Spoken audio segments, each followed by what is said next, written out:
ನಮಸ್ಕಾರ, ನೀವು ನೋಡ್ತಿದ್ದೀರಾ ಅಶ್ವವೇಗ ನ್ಯೂಸ್. ನಾನು ಚಂದನ.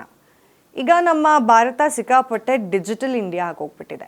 ಅಂದರೆ ಎಲ್ಲಿ ಹೋದರೂ ಕೂಡ ನಾವು ಈ ಕ್ಯಾಶ್ ಅನ್ನೋದನ್ನು ಕ್ಯಾರಿ ಮಾಡೋದೇ ಇಲ್ಲ. ಬದಲಿಗೆ ನಾವು ಆನ್ಲೈನ್ನಲ್ಲಿ ಪೇಮೆಂಟ್ಗಳನ್ನು ಮಾಡೋದು ಹೆಚ್ಚಾಗ್ಬಿಟ್ಟಿದೆ. ನಾವು ಒಂದು ಚಿಕ್ಕ ಪಾನ್ ಶಾಪಿಗೆ ಹೋದರೂ ಕೂಡ ನಾವು ಆನ್ಲೈನ್ ಪೇಮೆಂಟನ್ನೇ ಮಾಡ್ತೀವಿ. ಯಾರಿಗಾದ್ರೂ ನಾವು ದುಡ್ಡನ್ನು ಕಳಿಸ್ಬೇಕು ಅಂದರೂ ಕೂಡ, ಅಥವಾ ₹1 ಚೇಂಜು ಅಥವಾ ₹2 ಚೇಂಜನ್ನು ಕೊಡಬೇಕು ಅಂದರೂ ಕೂಡ ನಾವು ಈ ಡಿಜಿಟಲ್ ಮುಖಾಂತರ ನಾವು ಪೇಮೆಂಟ್ಗಳನ್ನು ಮಾಡ್ತಿದ್ದೀವಿ. ಅಂದರೆ ನಾವು ಅಷ್ಟರ ಮಟ್ಟಿಗೆ ಡಿಜಿಟಲ್ ಇಂಡಿಯಾ ಆಗ್ಬಿಟ್ಟಿದೆ ನಮ್ಮ ಭಾರತ ಅಂತ. ಅಂದರೆ ನಾವು ಕೂಡ ಅಷ್ಟರ ಮಟ್ಟಿಗೆ ಈ ಡಿಜಿಟಲಿ ಪೇಮೆಂಟ್ಸ್ಗಳನ್ನು ಮಾಡೋದನ್ನು ರೂಢಿ ಮಾಡ್ಕೊಂಡ್ಬಿಟ್ಟಿದ್ದೀವಿ. ಆ್ಯಂಡ್ ಇನ್ನು ಈ BMTC KSRTC ಬಸ್ಗಳಲ್ಲಿ ಓಡಾಡಬೇಕಾದ್ರೆ ಎಷ್ಟೋ ಬಾರಿ ನಾವು ಅಂದ್ಕೊಂಡಿರ್ತೀವಿ, ಯಪ್ಪ ಇಲ್ಲಿ ಕೂಡ QR ಕೋಡ್ ಇದ್ದರೆ ಎಷ್ಟು ಚೆನ್ನಾಗಿರುತ್ತೆ. ಬಿಕಾಸ್ ಕಂಡಕ್ಟ್ರ್ ಹತ್ರ ಈ ಚಿಲ್ಲರೆ ಇಲ್ಲ ಅಂತ ಹೇಳಿಸ್ಕೊಂಡು ಸಾಕಾಗ್ಬಿಟ್ಟಿದೆಯಲ್ಲ ಅಂತ ಅಂದ್ಕೊಳ್ತಿದ್ದಂಗೆ ಈ BMTC KSRTCಯಲ್ಲೂ ಕೂಡ ಈಗ QR ಕೋಡನ್ನು ಲಭ್ಯ ಇದೆ. ಅಂದರೆ QR ಕೋಡ್ ಮುಖಾಂತರ ನೀವು ಟಿಕೆಟನ್ನು ಪರ್ಚೇಸ್ ಮಾಡ್ಬೋದು. ಆ್ಯಂಡ್ ಎಷ್ಟೇ ಬಾರಿ ಸ್ಟೂಡೆಂಟ್ಸ್ ಆಗಿರ್ಬೋದು ಅಥವಾ ದೊಡ್ಡವರಾಗಿರ್ಬೋದು BMTC ಬಸ್ನೋ ಅಥವಾ KSRTC ಬಸ್ನೋ ಹತ್ಬಿಟ್ಟಾಗ ಕಂಡಕ್ಟರ್ ಬಾಯಲ್ಲಿ ಬರೋದು ಒಂದೇ ಮಾತು, ನಮ್ಮ ಹತ್ರ ಚೇಂಜ್ ಇಲ್ಲ, ಚೇಂಜ್ ಕೊಡಿ, ಆಮೇಲೆ ಟಿಕೆಟ್ ಕೊಡ್ತೀವಿ ಅಂತ. ಸೊ ಇದಕ್ಕೆ ಕೊನೆಗೂ ಒಂದು ಪರಿಹಾರ ಸಿಕ್ತಲ್ಲಪ್ಪ ಅಂತ QR ಕೋಡನ್ನ ಯೂಸ್ ಮಾಡೋದಕ್ಕೆ ಈಗ ಶುರು ಮಾಡಿದ್ದಾರೆ ಪ್ರತಿಯೊಬ್ಬರು ಕೂಡ. ಆದರೆ ಈಗ BMTCಯಲ್ಲಿ ಇನ್ನೊಂದು ಹೊಸ ಒಂದು ಪ್ರಾಬ್ಲಮ್ ಸ್ಟಾರ್ಟ್ ಆಗಿಬಿಟ್ಟಿದೆ. ಏನಪ್ಪ ಅಂದರೆ ಈ ಸರ್ವರ್ ಇಶ್ಯೂಸ್. QR ಕೋಡ್ ಏನೋ ಇದೆ, ಚಿಲ್ಲರೆ ಸಮಸ್ಯೆನೂ ಇಲ್ಲ.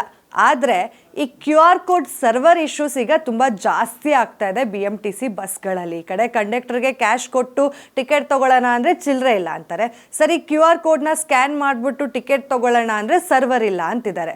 ಈಗ ಎಲೆಕ್ಟ್ರಾನಿಕ್ ಟಿಕೆಟಿಂಗ್ ಮಿಷಿನ್ಸ್ ETM ಅಲ್ಲಿ ಈಗ ಒಂದು ಹೊಸದಾಗಿ ಡಿಸ್ಪ್ಲೇ ಆಗ್ತಿದೆ. ಅಂದರೆ ಆಲ್ ದಿ ವೇಸ್ ಏನಿದೆಯಲ್ಲ, ಎಲ್ಲ ರೀತಿಯಾದಂತಹ ಮಾರ್ಗಗಳು ಈಗ ಬಂದಾಗ್ಬಿಟ್ಟಿದೆ. ಇದು ವರ್ಕ್ ಆಗಲ್ಲ QR ಕೋಡು ಅನ್ನೋ ರೀತಿಯಲ್ಲಿ ಡಿಸ್ಪ್ಲೇ ಕೂಡ ಆಗ್ತಾ ಇದೆ.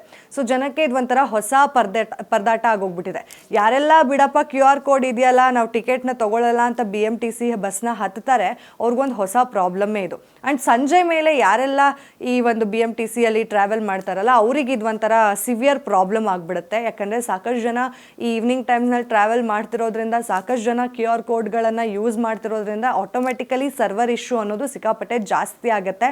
ಆ ಸರ್ವರ್ ಇಶ್ಯೂ ಜಾಸ್ತಿ ಆದಾಗ ಪೇಮೆಂಟ್ಸ್ ಕೂಡ ಮಾಡೋದಕ್ಕೆ ಕಷ್ಟ ಆಗ್ತಾ ಹೋಗುತ್ತೆ. ಸೊ ಇದರಿಂದ QR ಕೋಡ್ ಸಮಸ್ಯೆ ಕೂಡ ಜಾಸ್ತಿ ನಡೀತಾ ಇದೆ ಈಗ BMTC ಬಸ್ಗಳಲ್ಲಿ. ನೀವೇನಾದರೂ ಬಿಡು QR ಕೋಡ್ ಇದೆ, ಆನ್ಲೈನ್ ಪೇಮೆಂಟ್ ಮಾಡಿಬಿಡೋಣ ಅನ್ನೋ ಒಂದು ನೆಗ್ಲೆಕ್ಟ್ ವೇಯಲ್ಲಿ ಏನಾದರೂ ನೀವು ಬಸ್ಸನ್ನು ಹತ್ಕೊಂಡ್ರೆ ಎಲ್ಲಿ ಹತ್ತಿರ್ತೀರ ಅಲ್ಲೇ ವಾಪಸ್ ಇಳ್ಕೋಬೇಕಾಗತ್ತೆ. ಯಾಕಂದರೆ QR ಸಮಸ್ಯೆ ತುಂಬ ಜಾಸ್ತಿ ಇದೆ. ಸೊ BMTC ಬಸ್ನಲ್ಲಿ ಯಾರೆಲ್ಲ ಟ್ರಾವೆಲ್ ಮಾಡ್ತಿದ್ದೀರಾ, ಈ ಕಡೆ ಕ್ಯಾಶ್ನೂ ಸೇಫರ್ ಸೈಡ್ ಇಟ್ಕೊಂಡು ಹೋಗಿರಿ. ಆ್ಯಂಡ್ ಸಂಜೆ ಮೇಲೆ ಈ QR ಕೋಡ್ ಅನ್ನೋದು ಸಮಸ್ಯೆ ಆಗಿರೋದ್ರಿಂದ ನೀವು QR ಕೋಡ್ನಿಂದ ಟಿಕೆಟನ್ನು ಪರ್ಚೇಸ್ ಮಾಡೋದಕ್ಕೆ ಆಗೋದಿಲ್ಲ. ಆ್ಯಂಡ್ ಇದಕ್ಕೆ ಅಧಿಕಾರಿಗಳು ಕೂಡ ಸ್ವಲ್ಪ ಗಮನ ವಹಿಸಿ ಏನಾದರೂ ಆಲ್ಟರ್ನೇಟಿವ್ ಆಗಿ ಮಾಡಿದ್ರೆ ಒಳ್ಳೆಯದು ಅಂತ ನನ್ನ ಅಭಿಪ್ರಾಯ. ನಿಮ್ಗೇನು ಅನ್ಸುತ್ತೆ ಅನ್ನೋದನ್ನು ಕಮೆಂಟ್ ಮಾಡಿ ತಿಳಿಸಿ. ಮತ್ತೆ ಸಿಗೋಣ. ಅಲ್ಲಿವರೆಗೂ ನೋಡ್ತೀರಿ ಅಶ್ವವೇಗ ನ್ಯೂಸ್.